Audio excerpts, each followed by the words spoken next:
started with my potato croquettes, I am going to boil 1.5 pounds of peeled potatoes. Here I have my potatoes sitting in cold water. So what I'm going to do is go ahead and turn on the heat and bring them up to a boil. But first I am going to add 2 cloves of fresh garlic right into the pot. And I'm going to add a half teaspoon of salt.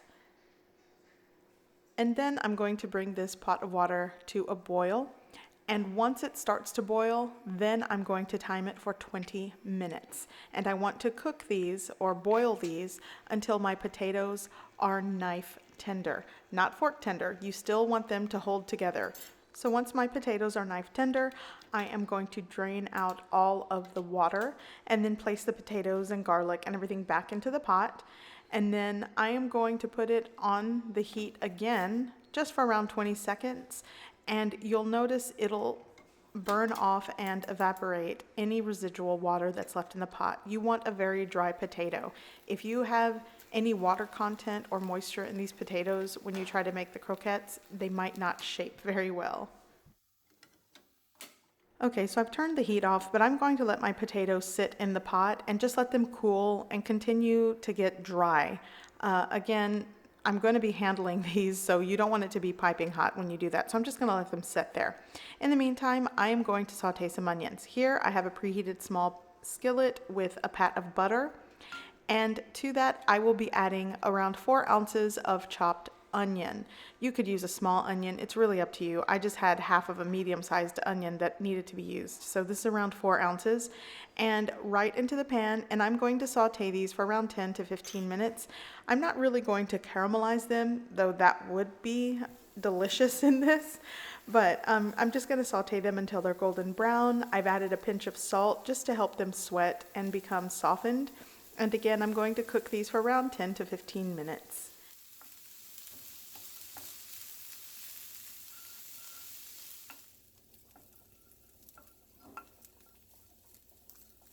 Okay, so my onions are done, so I'm just going to place them in a bowl and set them aside until I'm ready to use them.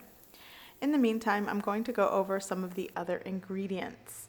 So here are the onions, and I'm also going to add Parmesan cheese to this. And this is the reason why I'm not really going to use tons of salt in this recipe, or at least in the potatoes, because Parmesan cheese is salty, and I'm using 4 ounces. As you can see, I had a part of a wedge and some cubes of another type of Parmesan cheese. It's all going in there. These need to be used, so that's what I'm doing. I'm also going to use 1 cup of Panko breadcrumbs and a half cup of plain breadcrumbs. You could use the combination of crumbs of your choice. Saltine crackers work, or just plain breadcrumbs. It's up to you. So I'm going to give this a mix and combine them well. I'm also going to add some salt. And in this recipe, I advise you to just use salt to your preference. If you are watching your sodium intake, you might not want to add a pinch of salt here and there. Next, I'm going to mash my potatoes. They are cooled enough so that I can work with them. So into this large bowl, I'm going to mash the garlic and potatoes together. I'll be adding a pinch of salt, some freshly cracked black pepper, salt and pepper to taste. I'll also be combining this with the sauteed onions and Parmesan cheese.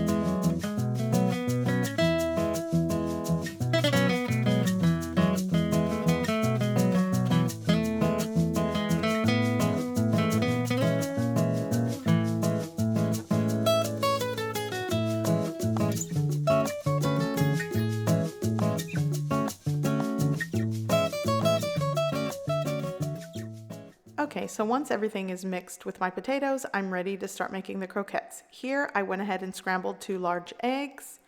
I have a half cup of all-purpose flour, and I also have my panko and plain breadcrumbs combination there. And once I'm done assembling these croquettes, I'll be placing them on a lined baking sheet. So I like to usually make 8 croquettes out of this, and they are 8 thick, large croquettes. But if you want something a little bit smaller, you can definitely divide this amount of potatoes into 16 smaller croquettes. But I'm going to make 8 large ones today. So you can shape them into round balls, into a log shape, oval shape, any shape that you like. My favorite way to do these is basically kind of like a hockey puck. It's, flat on top, rounded on the edges. My son actually says it looks like a marshmallow, so if you can imagine what a tall marshmallow looks like. So here it is. And again, shape it the way you like it. Once I'm done shaping it, I'm going to dredge it in the all-purpose flour. And once I dredge it on the entire surface, I'm going to dust it off. You don't want tons of extra flour on there, so I'm just going to pat it off and just make sure that everything is coated with the flour. Then I'm going to place it right into my egg. And you might want to use the whole wet hand, dry hand method. Sometimes I kind of crisscross it and mess up, but do the best you can.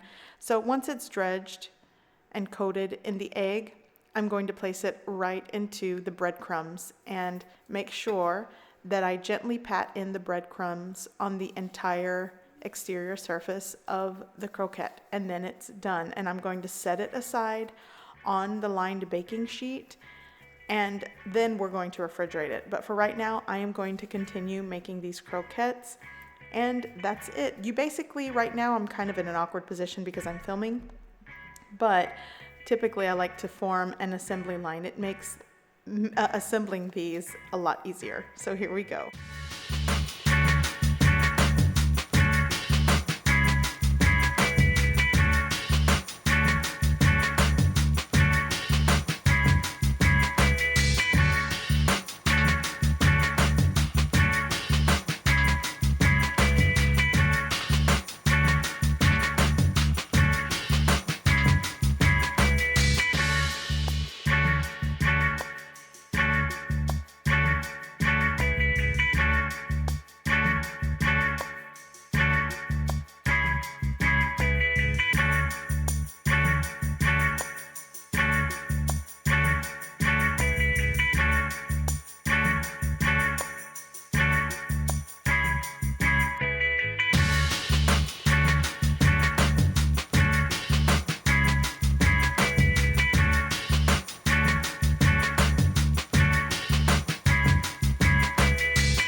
Once I'm done assembling the croquettes, I have them here on my lined baking sheet, and I'm going to place them in the refrigerator for around 20 to 30 minutes.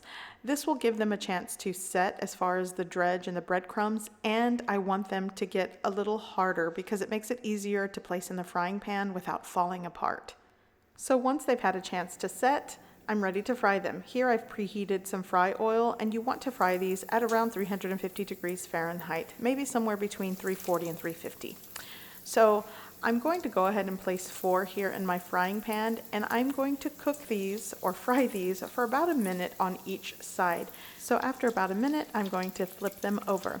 And you'll notice, because I handled them with my thumbs and fingers to place them in the pan or to shape them, it sort of left like a thumbprint. So just be sure if you are using this hockey puck shape, you can flatten the surface before you put them in the frying pan.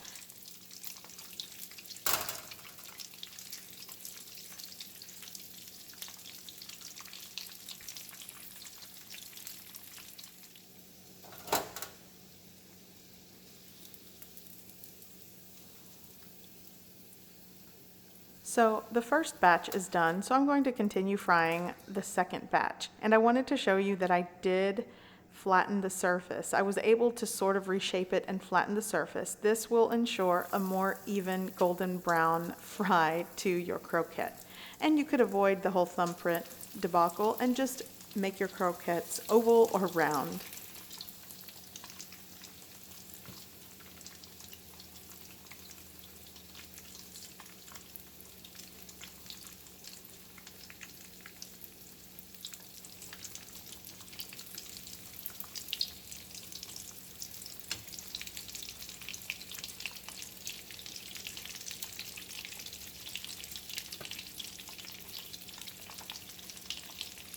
So my last batch is done, and I have them on a wire rack, so any residual oil can just run off to the bottom of that baking pan, but they are done.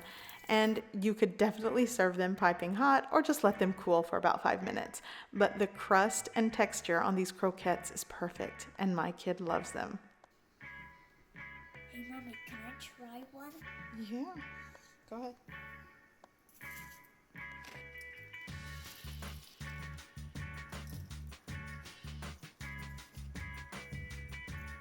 Good. Let's take a look. Sometimes I like to serve this with a sour cream and chive dipping sauce or a spicy mayo, or you can just have at it just like this little guy. I hope you guys give this recipe a try. I hope you like it, and thanks for watching.